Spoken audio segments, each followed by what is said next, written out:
కేటీఆర్ అరెస్ట్‌కి కవిత plan అంట. ఇది మనం అంటున్న మాట గాదు. కుకట్పల్లి ఎమ్మెల్యే కృష్ణారావు అంటున్న మాట. రావు కవిత నిన్న జనంపాట పేరు మీద కుకట్పల్లిలోకి వెళ్ళడం అయితే జరిగింది. అక్కడ కొన్ని కార్యక్రమాలు గూడా చేశారు. అక్కడ మహిళలతోని గూడా మాట్లాడిన సందర్భం గూడా చూసాము. ఈ నేపథ్యంలో హైదరాబాద్‌లో ఉన్న ఎమ్మెల్యేల గురించి, మాజీ మంత్రుల గురించి తను ఇక్కడ కొన్ని వ్యాఖ్యలైతే చేయడం అయితే జరిగింది. ఇక ఏదైతే మల్లారెడ్డి గురించి తను ఒక వేస్ట్ అనే విధంగా కవిత చేసిన వ్యాఖ్యలైతే ఇప్పుడు కనబడతా ఉన్నాయి. వీటన్నిటిని ఖండిస్తూ కుకట్పల్లి ఎమ్మెల్యే కృష్ణారావు కొన్ని వ్యాఖ్యలైతే చేయడం అయితే జరిగింది.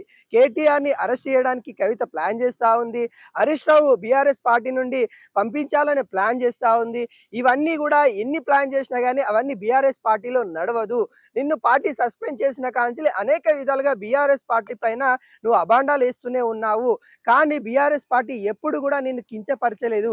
కానీ నువ్వు ఇలా తయారవుతా ఉన్నావు. అది నీ విజ్ఞతకే వదిలేస్తా ఉన్నాము అన్నట్టుగా తను చెప్పడం అయితే జరిగింది. మరో అంశం ఏదైతే ఇలాంటి కుక్కలు ఎన్ని మొరిగినా గానీ మా పార్టీకి ఎటువంటి నష్టం వాటిల్లదు అన్నట్టుగా అంటే ఒక కవితని ఈ విధంగా ఒక జంతువుతోని పోల్చినట్టు కూడా మనకైతే తెలుస్తా ఉంది.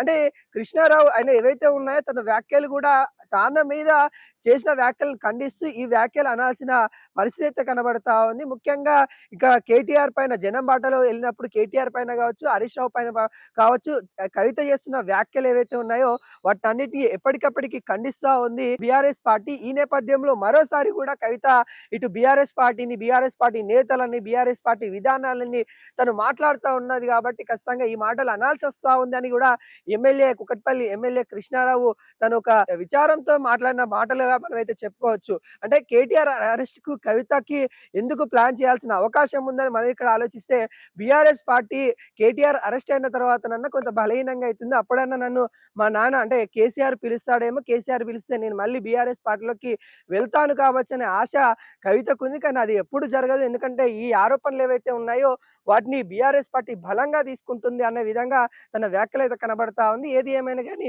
బీఆర్ఎస్ పార్టీకి ఒక పెను ఉప్పనంగా రావు కవిత ఉంటుందన్నట్టు కూడా చెప్పొచ్చు. ఎందుకంటే ఎప్పుడు ఏ విషయం మీద మాట్లాడుతుందో, ఎప్పుడు ఏ నేత మీద మాట్లాడుతుందో అనే టెన్షన్ వాతావరణం అయితే బీఆర్ఎస్ పార్టీలో అయితే కనబడతా ఉంది.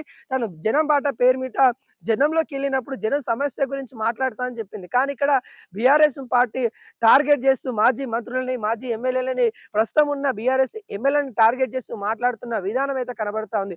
వీటన్నిటిపైన కూడా బీఆర్ఎస్ పార్టీ అధిష్టానం ఒక నిర్ణయం తీసుకోవాలి, మరోసారి కవిత పైన నిర్ణయం తీసుకోవాలి అంటూ ఇటు బీఆర్ఎస్ నేతలు అయితే కోరుతా ఉన్నారు. మరోసారి ఫామ్ హౌస్ కి వెళ్ళడానికి కూడా బీఆర్ఎస్ నేతలు అయితే చూస్తా ఉన్నారు. కేసీఆర్ ని కలిసి కవిత పైన మరోసారి కంప్లైంట్ రేజ్ చేయాలనే విధానాన్ని కవితతో మీరు పిలిచి మాట్లాడండి, జనం బాట పేరు మీద తను వెళ్ళి అనేక విధాలుగా ఈ వ్యాఖ్యలు చేస్తా ఉందనే కోణంలో కంప్లైంట్ ఇచ్చే అవకాశాలు అయితే కనబడతా ఉన్నాయి. మరి చూడాలి మరి ఈ వివాదం ఎంతవరకు వెళ్తుందో. ఇప్పటికే కవిత వర్సెస్ బీఆర్ఎస్ పార్టీ నేతలు అని కూడా మనం చెప్పుకోవచ్చు. ఈ వివాదం అయితే తారస్థాయికి చేరిందని కూడా మనం అయితే చెప్పుకోవచ్చు. మరి కేసీఆర్ వీటన్నిటికీ పులి స్టాప్ పెడతారా లేదా అనేది కూడా చూడాల్సిన పరిస్థితి కనబడతా ఉంది.